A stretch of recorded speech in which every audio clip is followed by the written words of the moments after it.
Bonsoir à tous, bienvenue sur Andy FM, sur le 107.3, le www.andy-fm.com. Je suis très heureux de vous retrouver et ce soir nous allons parler du coaching. Souvenez-vous, l'année dernière on avait reçu Patrick Belvaux déjà, où on parlait des arts japonais. Il revient avec nous dans les studios pour nous parler cette fois-ci du coaching. Bonsoir Patrick. Bonsoir Bruno. Alors donc merci d'avoir fait le déplacement dans les studios. On va déjà parler de vous un petit peu, de vos différentes fonctions. Vous êtes notamment maître PNL, master coach, sophrologue, relaxologue, prof d'aïkido, formateur anti-drogue. Dis donc, ça fait beaucoup Patrick, c'est quoi tout ça? Oui, peut-être un point commun, c'est s'intéresser à la personne, quoi. Donc aussi bien sur le plan sportif que dans les problématiques peut-être de vie. Qu'est-ce que, grosso modo, Patrick, maître PNL? Alors déjà, la PNL, c'est la programmation neurolinguistique. Donc c'est un terme un petit peu barbare. Ce sont des Américains qui ont inventé cela dans les années 69-70. Donc c'était deux étudiants, un étudiant de psychologie, un étudiant informatique. Et tous deux se sont posés des questions, se dire tiens... dans le cerveau, qu'est-ce qui se passe dans tout ce qui est motivation, démotivation, problématique, ou des gens qui sont excellents.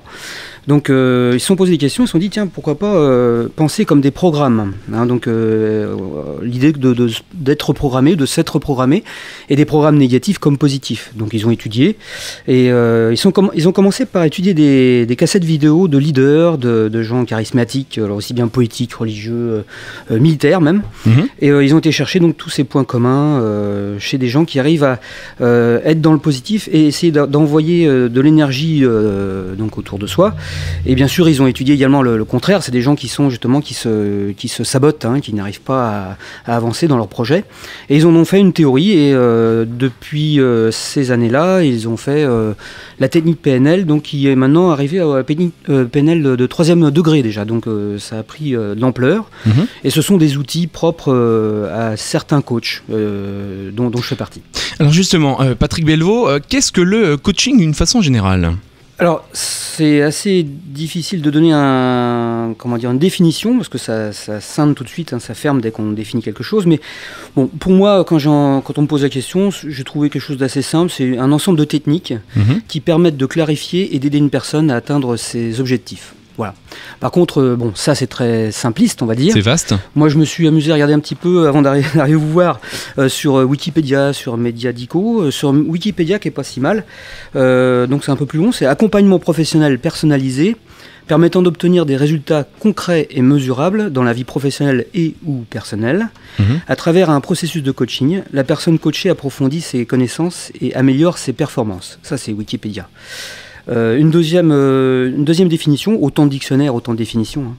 Accompagnement psychologique destiné à aider des personnes, individuellement ou en équipe, à faire apparaître leurs propres solutions et à les mettre en œuvre. Et ça, je préfère plutôt cette formule, cette idée que, face à soit une problématique, soit un besoin, soit une envie, soit effectivement un objectif, c'est la personne elle-même qui va trouver ses solutions. C'est ça la subtilité du coaching, plutôt que de l'aide ou du conseil. Là, on va poser des questions ouvertes afin que la personne trouve elle-même, en elle-même, ses solutions. Qu'est-ce qu'un coach, justement? Donc, c'est évidemment celui qui pratique le coaching. Oui, donc un coach, alors tous ces termes-là, coaching, coach, on aura certainement l'occasion de tirer le bon côté et le mauvais côté, parce que ça a été un peu galvaudé, ces termes-là. Donc un coach,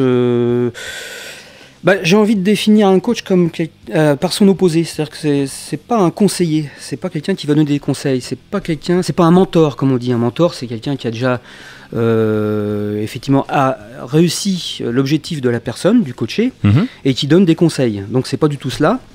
C'est plutôt un sponsor. Un sponsor, c'est quelqu'un qui va donner le coup de pouce pour que la personne se mette le pied à l'étrier et va toujours le suivre afin qu'il arrive à son objectif. Donc un coach, c'est quelqu'un qui est doué, qui a besoin d'une écoute active.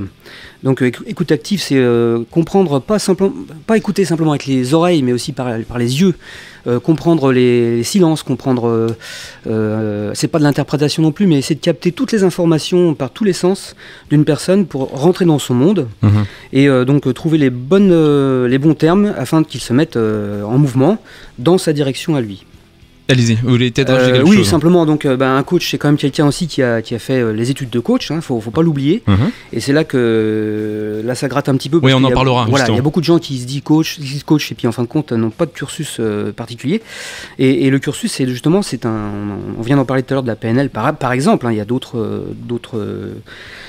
courants, donc ce sont des techniques élaborées et qu'on suit, donc c'est des protocoles de questions en fonction adaptés à la personne en face de soi.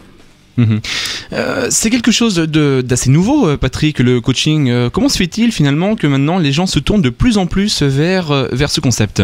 Alors là déjà c'est pareil, ce terme coach ou coaching c'est assez récent effectivement en France, hein. C'est joli, ça sonne bien, c'est américain, donc on colle un peu partout. Mais en fin de compte, on pourrait dire que c'est peut-être un phénomène d'époque. Et en fin de compte, en cherchant un petit peu dans l'histoire, on peut remonter jusqu'à Socrate, donc ça remonte un peu, hein, avec sa célèbre maïeutique. Alors la maïeutique, c'était en fait une technique de questionnement pour que la personne puisse trouver d'elle-même ses réponses. Donc c'est très ancien en fin de compte, hein, mais on appelait ça la maïeutique. Pour la petite histoire, pour Socrate, il fallait savoir que sa mère était sage-femme. Et la maïeutique, pour lui, c'était l'art d'accoucher les esprits chez les interlocuteurs, hein, afin qu'ils se trouvent eux-mêmes leur réponse en eux-mêmes, en fin de compte. Donc ça, c'est Socrate. Maintenant, historiquement, on peut venir plutôt au niveau local en France. On avait le célèbre Émile Coué, de la méthode Coué. C'était un pharmacien qui, parallèlement lorsqu'il délivrait les médicaments, en fait, à ses clients, il leur donnait pas des conseils, mais il leur disait tiens, il y a des choses à vous dire. Par exemple, vous mettez face à votre glace, vous dites aujourd'hui je vais bien mieux qu'hier. Voilà, tout simplement. Aujourd'hui, je viens bien mieux qu'hier. C'était un petit peu, on va dire léger comme phrase, mais en tout cas, il était déjà dans l'idée de positiver, de sortir la personne peut-être d'une spirale négative, etc., quoi. Donc c'est assez proche de nous, hein, et on peut trouver dans l'histoire, on peut trouver plein d'exemples. Et donc le coaching, voilà, c'est un terme américain. Il y a des techniques maintenant très très pointues, donc qui sont chapeautées par ce mot. Et puis après, effectivement, c'est un peu galvaudé, un peu à droite à gauche, quoi. Patrick, pour conclure déjà cette première partie d'émission, est-ce que ce n'est pas finalement un phénomène de mode ?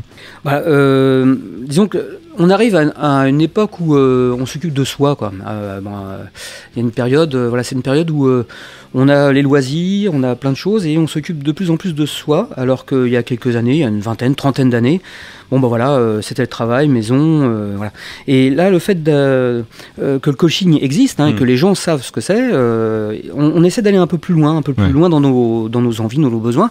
Ce que je n'ai pas dit également, c'est... Et on terminera là-dessus. Oui, en fin de compte, le client, entre guillemets, c'est-à-dire le coaché, la personne qui vient se faire coacher, au départ, c'est une personne qui est bien, et qui veut aller mieux. C'est ça le principe, hein. On est bien et on veut aller mieux. Il n'y a pas de les maladies psychiatriques, etc. Parce que souvent on nous confond avec des psychologues, des psychothérapeutes, ça n'a rien à voir.